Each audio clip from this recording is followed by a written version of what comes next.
The next team is the Arkansas Razorbacks, and we're gonna bring two people in here. First up, man, we're gonna bring our guy Jason from Hall of Fame College Football up in here. What's going on, Jason? What's up, fellas? What's up? Good day today.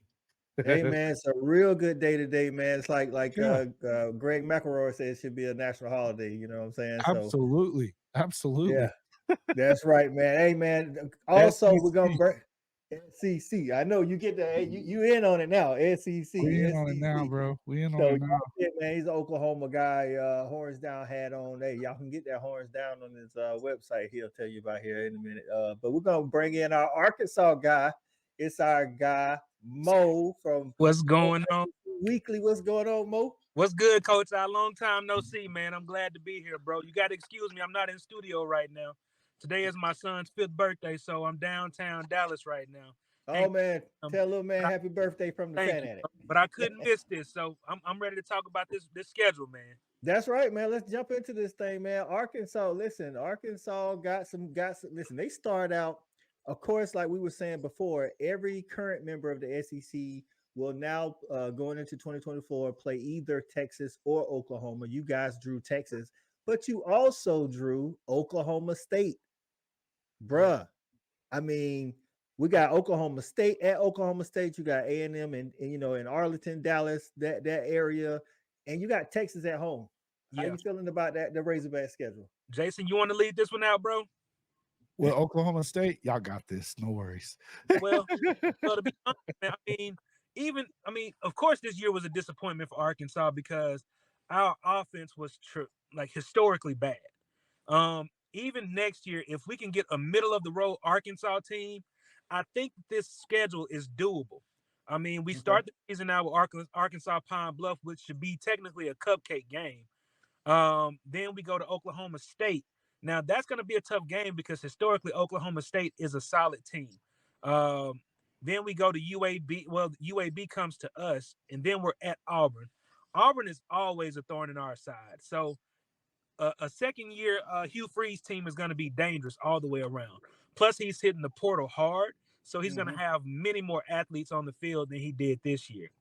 Texas A&M historically is a terrible game for us because it's a neutral site game that has not been kind to us because I just don't know why, man. Texas A&M has always had great talent, but we always figure out a way to lose those games. It's just terrible. Then it looks like we're at Tennessee. No, Tennessee is coming to us. Yep. The way the schedule is laying out, man, most of the big games that we have are all at home. We just need an Arkansas team to show up, man. Yeah. Then we got LSU. Then we're at Mississippi State. Then we got Ole Miss. Then we have a bye week before that Texas game. The Texas game is the one I have circled because that's an old Southwest Conference rival. A lot of people don't know that Arkansas and Texas are really bitter rivals, and that's going to be a huge game. I don't know if y'all remember a couple years ago when Texas came into Fayetteville. That was a huge game, and we actually it was sold out, but we actually won that game. But it's gonna be a huge game, man. I mean, I'll let Jason get in on some of this. But I like the way the schedule is laying out. Hopefully, we can have a much better offense with Bobby Petrino coming in to run it. But we'll see how it goes. I'll let Jason get some of this, man. Yeah, Jason. Look at that middle part of that schedule, man. I know they have a bye in there, but Yeah. that listen, what you talking about from September 21st to November the 2nd? Yeah. Like you got at Auburn, Texas A&M neutral, Tennessee, LSU, Miss State, and Ole Miss, and this is critical for Sam Pittman. I think you know what I'm saying. I think it is too. I think that was what the first thing I thought about is, man, if Sam Pittman's on the hot seat, this is going to be the stretch that's going to decide whether or not he's going to be able to get in there and keep his job. Taking a look at it, obviously, you've got a couple of wins that you expect to be wins in there, but I mean that's a tough slate. Tough slate. Go back to it. Look, even the OSU game. Depending on who they get in the portal, I don't know. And you're starting to hear some stuff about Ollie Gordon as well. But I think obviously at Auburn, Texas A&M, they haven't beaten them in the past few years, although you expect them to at some point.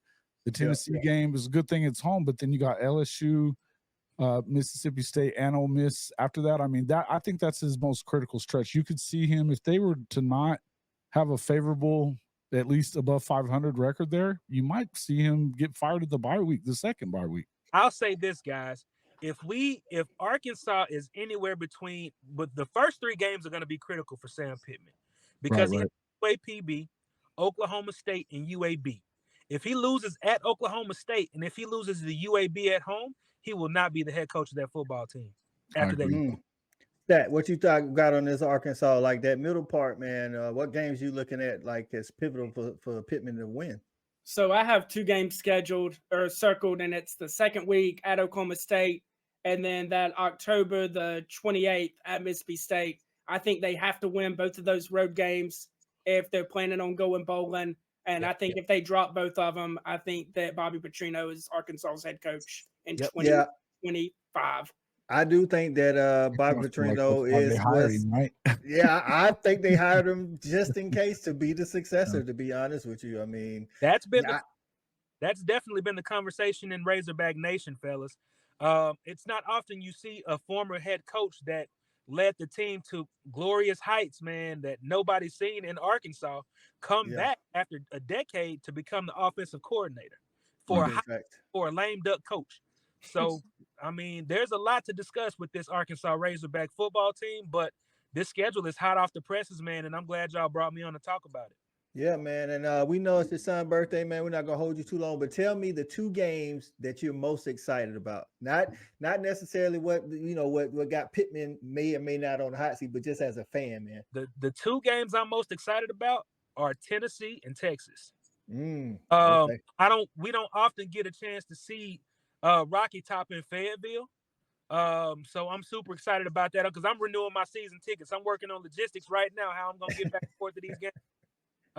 Because I always go to the A&M game because it's in Dallas and I live in Dallas. But Tennessee and Texas are the ones I got circled on my calendar, man. Okay. Before you get out of here, tell the people where they can find you, man. Man, you can find me at right now the SEC Weekly. Me and my co-host Tonka Todd, we talk all things SEC 365, and soon I'll be back up and running on my Hog Wild podcast, man. But right now you can find me on the SEC Weekly. We record Sundays and Tuesdays, and then you can find me also at the Hog Wild podcast coming soon.